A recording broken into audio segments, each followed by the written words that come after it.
Welcome to Shop Daily Talks. On today's segment, we have Brian Kipkemboi, who is a senior financial advisor, who will be talking about impact of corporate culture in organizations. Hi, Brian. Thank you so much. I'm happy to be here. It's my pleasure. So, Brian, welcome to Shop Daily Talks. What is corporate culture in your own understanding? Corporate culture, I'd say that what characterizes to a human being, corporate culture is to the organization or a company. So it's just a set of beliefs and behaviors that determines how employees and management interact outside the working outside the business transaction. So mostly or most often corporate culture is implied and it's not expressively defined. So it develops over time, which is a cumulative of traits of people that the company hires.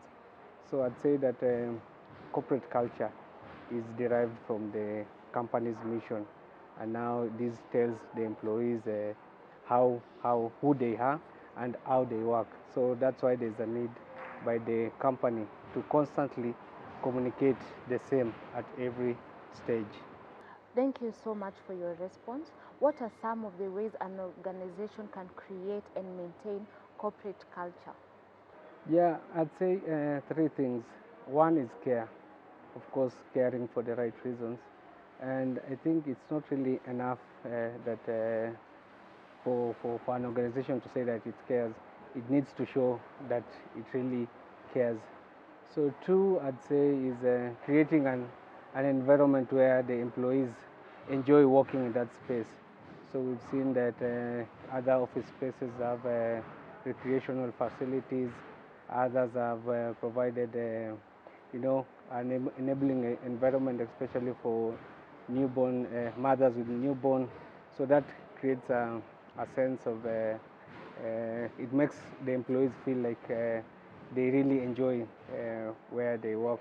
Number three is on the hierarchy. So I'd say that especially when it comes to decision making. So most companies that have a strong corporate culture, they've disbanded the hierarchy, especially when it comes to decision making. So in this case, everyone's say, and every employee in the organization feel that he or she has been heard. So decision making is cuts across. So they've disbanded this top-down approach when it comes to decision making. And then lastly is on the hiring process. So we've seen that most companies, they really insist on the meritocracy, but for companies which have a strong corporate culture, I think it's very keen to hire people based on how best they can fit into the company's culture. So hiring people for who they really are. How does corporate culture affect the success of a company? One is on the productivity. Of course, like I earlier mentioned, that when you create an enabling environment, you make the employees' working environment better, and hence they work at their optimum level, and this has an impact on the performance, hence better economic and financial results to the company. Two is on the better decision making. So we've seen that companies with strong corporate culture, they have well-defined company mission and vision, which aligns with the company's goals and values. So this makes it easier for employees when it comes to decision making. So three is you recruit better talent. So like I've earlier mentioned that strong corporate culture attracts better talent. So when you attract better talent, then it means you retain that talent. So this also says ensures that there is very low turnover and hence saving the company from dealing with constant hiring. As we come to the end of this segment, what are your parting shots?